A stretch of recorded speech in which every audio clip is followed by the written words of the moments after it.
My name is Danny Malebranche, and I'm a cardiologist in Halifax. The title of my talk is Severe MR. Who is the ideal candidate for Mitraclip, and how do we get our patients treated? The objectives are to review the rationale for transcatheter interventions for severe MR, to underscore which patients are most likely to benefit from such procedures, and to review the latest evidence in a rapidly developing field of innovation. Mitral regurgitation is important because the prevalence of moderate and severe MR is increasing with age. As we can see in those patients aged 65 to 74 and greater than 75, moderate and severe mitral regurgitation is by far the most common valvular pathology. When conceptualizing mitral regurgitation, it's important to keep the Carpentier classification in mind. As you know, Carpentier organized mitral regurgitation according to leaflet motion. Type 1 is MR on a background of normal leaflet motion, as is the case with perforation. Type 2 is mitral regurgitation with increased leaflet motion, such as prolapse or flail. Type 3 is MR with restricted leaflet motion during systole and diastole, i.e. rheumatic heart disease. And finally, Type 3b is restricted leaflet motion during just the systolic part of the cardiac cycle, and this can be seen in ischemic and non-ischemic cardiomyopathy. Types 1, 2, and 3a comprise primary mitral regurgitation, in which there is pathology with the mitral valve itself. Type 3b is under the umbrella of secondary MR, in which there is no problem with the mitral valve leaflets per se, but the problem is predominantly myocardial. We know from natural history studies that the prognosis of medically treated mitral regurgitation is poor, and this is the case for both primary and secondary mitral regurgitation. We can see for primary on left of screen a 10-year observed survival of less than 60%, and on right of screen a 5-year survival of severe secondary MR of only 55%. What is the impact of surgery in patients with mitral regurgitation? This depends on whether we're talking about primary MR or secondary MR. In those patients with primary MR, the surgical outcomes are excellent, particularly in those individuals aged less than 65. The story with surgical treatment of secondary MR is a little less straightforward, and this was really highlighted by a paper that was published in the New England Journal of Medicine some years ago. The patients in this study had ischemic cardiomyopathy and at least moderate or worse secondary mitral regurgitation. These individuals were randomized to either undergo CABG alone or CABG with mitral valve repair. The primary outcome was all-cause mortality at 1 year, and there was actually no difference with respect to this outcome between the two treatment groups. There are fairly clear recommendations with respect to when to intervene in patients with severe mitral regurgitation. This slide summarizes European and American guidelines for primary severe MR. If you have symptoms, then there's a fairly firm recommendation to undergo surgery. If you're asymptomatic, and have severe primary MR, then surgery may be indicated if there's evidence of a failing LV, enlarging LV, pulmonary hypertension, or new onset atrial fibrillation. If you have severe secondary MR and are undergoing CABG or AVR, then there's a 2A recommendation for mitral valve surgery for severe secondary MR. There's also a 2B recommendation for those patients who have NYHA class 3 to 4 symptoms despite maximally tolerated medical therapy.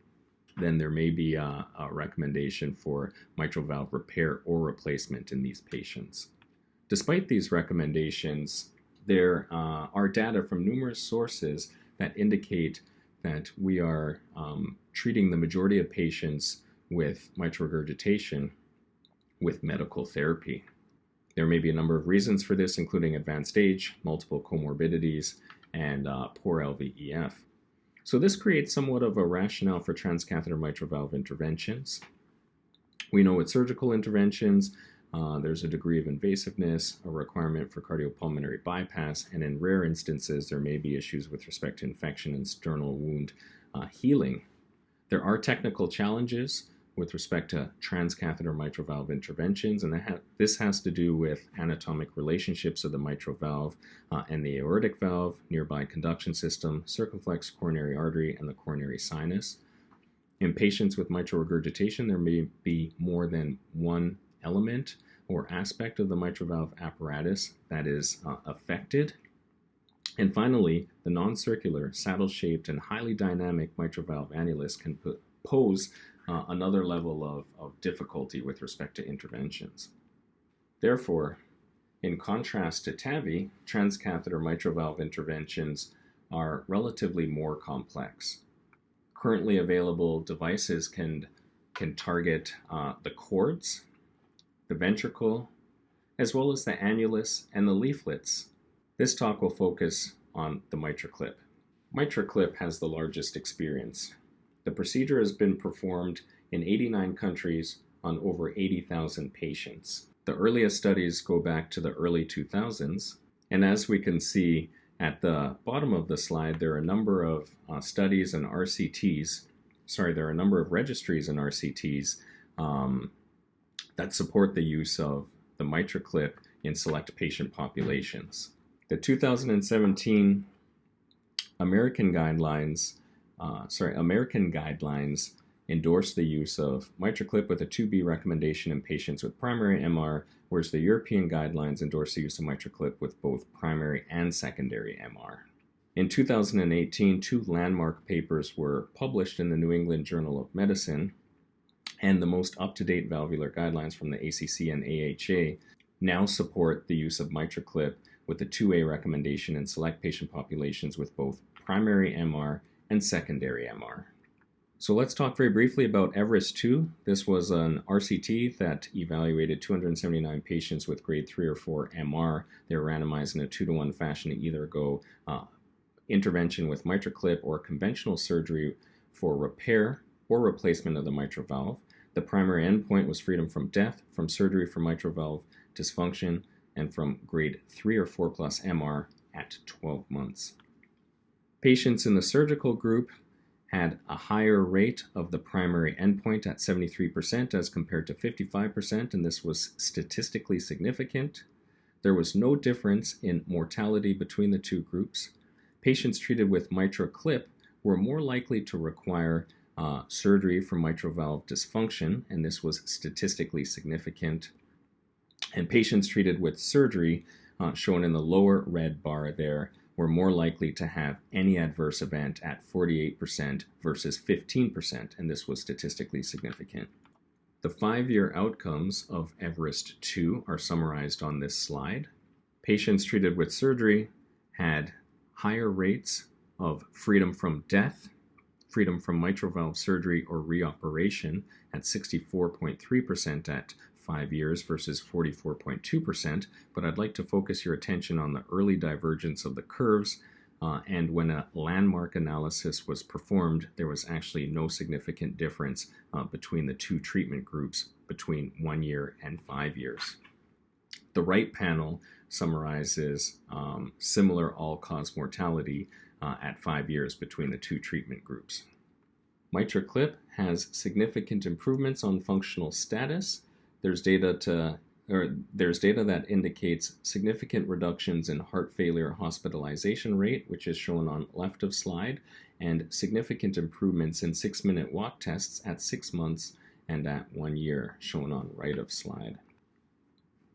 Mitraclip has an excellent safety profile. As per the data from Everest 2, we can see the significantly lower rates of 30-day major adverse events at 15% in Mitraclip versus 48% in surgery.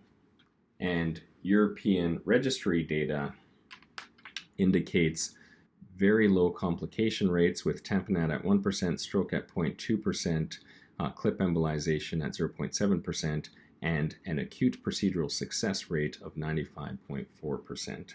When we look closer at the Everest 2 data, we see that there was a heterogeneity of treatment effect with similar outcomes between Mitraclip patients and those surgical patients who had secondary MR. So this brings me to the 2 RCTs that were done using Mitraclip in patients with secondary or functional MR. So there were two trials, COAPT and Mitra-FR. COAPT looked at 600 patients with severe MR and NYHA class 2, 3, and ambulatory 4 at centers where surgery was not the local standard of care. These were randomized to either Mitraclip or medical therapy plus minus CRT, and the primary endpoint was recurrent heart failure or hospitalization at 2 years. Mitra-FR was a French study that looked at 288 patients with severe MR according to the effective regurgitant orifice area, NYHA class 2, 3, ambulatory 4, and not eligible for surgery.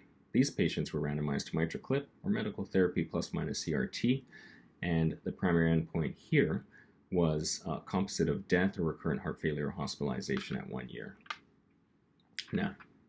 Now, as you may know, these two trials had diametrically opposite results. COAPT was a positive study in which lower rates of hospitalization at 2 years were observed in the patients treated with Mitraclip as compared to the medically treated patients, and there was also lower all-cause mortality in the patients treated with Mitraclip as compared to the medically treated individuals. Mitra-FR was a negative trial in that there was no difference in all-cause death or heart failure or hospitalization between the two treatment groups. So why the very different results despite similar patient populations?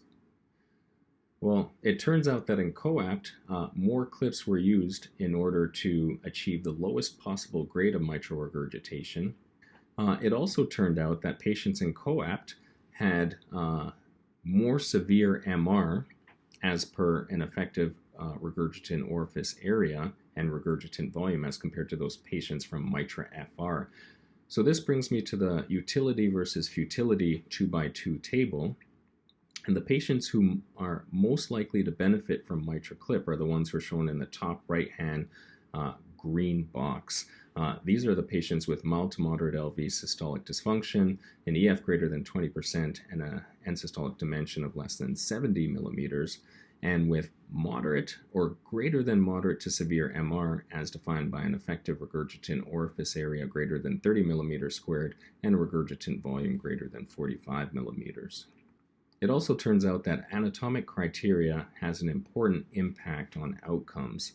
So if you compare those patients who met Everest inclusion anatomic criteria versus those who did not, and I will just summarize that the anatomic criteria have to do with coaptation length, coaptation depth, a flail gap being less than 10 millimeters, and a flail width being less than 15 millimeters. Those patients who actually met the Everest criteria had better outcomes than those patients who did not meet Everest anatomic criteria. This is what a Mitraclip looks like up close. We can see we have nitinol grippers here, which can be raised and lowered, and the idea is to grasp the anterior, like A2 part of the mitral leaflet, and the posterior part, P2 for example, drop the grippers, close the device, and then you are effectively reducing the regurgitant orifice area. We are on the newest, or G4 is the newest generation of the Mitraclip. It was released, I think, in the last year or so, and there's already promising data with respect to its performance. We can see in the small cohort of 60 patients, the majority of which had 4+ MR, greater than 90% had 1+ MR after deployment of the clip at discharge, and this persisted out to 30 days. How do you get a patient referred for Mitraclip? Well, if you're a cardiovascular patient seeing a symptomatic individual with severe MR, if it's primary or secondary and you think they're a decent surgical candidate, then they can be sent to the cardiovascular surgery clinic. If it's functional or secondary MR, and they've got an associated cardiomyopathy, then perhaps referral to the heart function clinic would be prudent. If it's mixed or if one is unsure, then they can be referred centrally to the transcatheter mitral valve triage. Patients are then seen in clinic to review the case, confirm the diagnosis, determine the appropriateness of intervention, and counsel the patient. And afterwards, the patient's case, once they've been seen clinically, is discussed at a multidisciplinary discussion in which imaging professionals, cardiac anesthesia, geriatricians, cardiac surgery, general cardiology, and interventional cardiology are all present. So I'd like to finish off by summarizing the following take-home points. Severe symptomatic MR is common, particularly in our elderly patient population. Transcatheter edge-to-edge mitral valve repair may be an attractive treatment option, particularly in those high-risk surgical candidates or patients with functional MR and persistent symptoms despite maximal guideline-directed medical therapy. Mitral valve intervention, like many things in medicine, is a team sport. And if you have a patient who you're unsure about, don't hesitate to send to our clinic here in Halifax, and we'd be happy to work with you. Thank you for your attention. I'm happy to take any questions at this point.